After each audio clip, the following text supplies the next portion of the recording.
ದೇವನೂರು ಮಹಾದೇವ ಅವರ ಎದೆಗೆ ಬಿದ್ದ ಅಕ್ಷರ ಗದ್ಯವಾಗುವು ನಮ್ಮ ದೈನಂದಿನ ಬದುಕಿಗೆ ಹಾಗೂ ಸಮಾಜಕ್ಕೆ ಅಗತ್ಯವಾದ ಕರುಣೆ, ಸಮಾನತೆ, ಪ್ರಾಮಾಣಿಕತೆಯ ಮೌಲ್ಯಗಳನ್ನು ಅತ್ಯಂತ ಆಳವಾಗಿ ವಿವರಿಸುತ್ತದೆ. ಮೊದಲನೇ ಭಾಗ ಮನೆಮಂಚಮ್ಮನ ಆದರ್ಶ, ಸಮಾನತೆಯ ಸಂದೇಶ. ಪಾಠದ ಆರಂಭದಲ್ಲಿ ಲೇಖಕರು ಕವಿ ಸಿದ್ದಲಿಂಗಯ್ಯನವರು ಹೇಳಿದ ಮನೆ ಮಂಚಮ್ಮ ಎಂಬ ಗ್ರಾಮ ದೇವತೆಯ ಕಥೆಯನ್ನು ಹೇಳುತ್ತಾರೆ.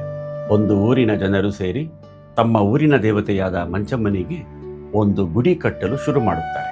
ಗುಡಿಯ ಮೇಲ್ಛಾವಣಿ ಕಟ್ಟುವ ಹಂತಕ್ಕೆ ಬಂದಾಗ ದೇವತೆ ಒಬ್ಬನ ಮೈಮೇಲೆ ಬಂದು, ನನಗೇಕೆ ಗುಡಿ ಕಟ್ಟುತ್ತಿದ್ದೀರಿ?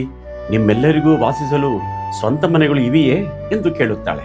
ಅದಕ್ಕೆ ಒಬ್ಬಾತ, ಇಲ್ಲ ತಾಯಿ ಎನ್ನುತ್ತಾನೆ. ಆಗ ಆ ದೇವತೆ, ಊರಿನ ಎಲ್ಲರಿಗೂ ಮನೆ ಆಗುವವರೆಗೂ ನನಗೂ ಮನೆ ಗುಡಿ ಬೇಡ ಎಂದು ಹೇಳುತ್ತಾಳೆ. ಅಂದಿನಿಂದ ಆಕೆ ಮನೆ ಮಂಚಮ್ಮನಾಗಿ ಚಾವಣಿ ಇಲ್ಲದ ಗುಡಿಯಲ್ಲೇ ಪೂಜೆಯಾಗುತ್ತಿದ್ದಾಳೆ. ದೇವರಿಗೆ ಕೋಟಿಗಟ್ಟಲೆ ಖರ್ಚು ಮಾಡಿ ಭವ್ಯವಾದ ಮಂದಿರಗಳನ್ನು ಕಟ್ಟುವುದಕ್ಕಿಂತ ದೀನ ದಲಿತರಿಗೆ, ಬಡವರಿಗೆ ವಾಸಿಸಲು ಸೂರ್ಯನ ಅಗತ್ಯವಿದೆ ಎಂಬುದನ್ನ ಇದು ತಿಳಿಸುತ್ತದೆ. ಇಂಥ ಚಾವಣಿ ಇಲ್ಲದ ಗುಡಿಯಲ್ಲಿ ಕರುಣೆ ಮತ್ತು ಸಮಾನತೆಯ ಸಂಕೇತವಾದ ಬುದ್ಧನನ್ನ ಇರಿಸಿದರೆ ಅದೇ ನಿಜವಾದ ದೇವರು ಎನ್ನುತ್ತಾರೆ ಲೇಖಕರು. ಎರಡನೆಯದು ವಚನಕಾರರ ಅರಿವು ಮತ್ತು ಪ್ರಜ್ಞೆಯೇ ದೇವರು. ಲೇಖಕರು ಫಗು ಹಳಕಟ್ಟಿಯವರ ಶಿವಾನುಭವ ಶಬ್ದಕೋಶವನ್ನು ಓದಿದಾಗ ವಚನಕಾರರ ದೃಷ್ಟಿಯಲ್ಲಿ ಅರಿವು, ಜ್ಞಾನ ಎಂದರೆ ಕೇವಲ ಓದಿ ತಿಳಿದುಕೊಳ್ಳುವುದಲ್ಲ ಎಂಬ ಸತ್ಯ ತಿಳಿಯುತ್ತದೆ. ಅರಿವು ಎನ್ನುವುದು ನಾವು ಮಾಡುವ ಕ್ರಿಯೆಯಿಂದ, ಕೆಲಸದಿಂದ ಹುಟ್ಟಬೇಕು. ನಮ್ಮ ನುಡಿಗೂ ಮತ್ತು ನಡೆಗೂ, ಅಂದರೆ ಮಾತು ಮತ್ತು ಕೆಲಸಕ್ಕೆ ಹೊಂದಾಣಿಕೆ ಇದ್ದರೆ ಅದೇ ನಿಜವಾದ ಅರಿವು. ಹಾಗೆಯೇ ವಚನಕಾರರು ಹೊರಗಿನ ಕಲ್ಲು ಮಣ್ಣಿನ ಮೂರ್ತಿಗಳಿಗಿಂತ ತಮ್ಮ ಪ್ರಜ್ಞೆಯನ್ನೇ, ಅಂದರೆ ಅಂತರಾತ್ಮವನ್ನೇ ದೇವರು ಎಂದು ನಂಬಿದ್ದರು. ಬೇರೆ ದೇವರಿಗೆ ನೈವೇದ್ಯ ಕೊಟ್ಟು ಸುಳ್ಳು ಹೇಳಿಬಿಡಬಹುದು, ಆದರೆ ನಮ್ಮ ಪ್ರಜ್ಞೆಗೆ ನಾವು ಸುಳ್ಳು ಹೇಳಲು ಸಾಧ್ಯವಿಲ್ಲ. ಪ್ರಜ್ಞೆ ಎಂಬುದು ತಲೆಯ ಮೇಲಿಟ್ಟ ಸುಡುವ ಬೆಂಕಿ ಇದ್ದಂತೆ. ಆ ಬೆಂಕಿಯ, ಅಂದರೆ ಅಂತರಾತ್ಮದ ಜೊತೆಗಿನ ಒದ್ದಾಟ ಮತ್ತು ತೊಳಲಾಟವೇ ವಚನಗಳಾಗಿ ಹೊರಹೊಮ್ಮಿದವು ಎನ್ನುತ್ತಾರೆ ಲೇಖಕರು. ಮೂರನೆಯದು ಪ್ರಪಂಚದ ಜೀವಿಗಳೆಲ್ಲ ಒಂದೇ, ಕರುಣೆಯ ವಿಜ್ಞಾನ.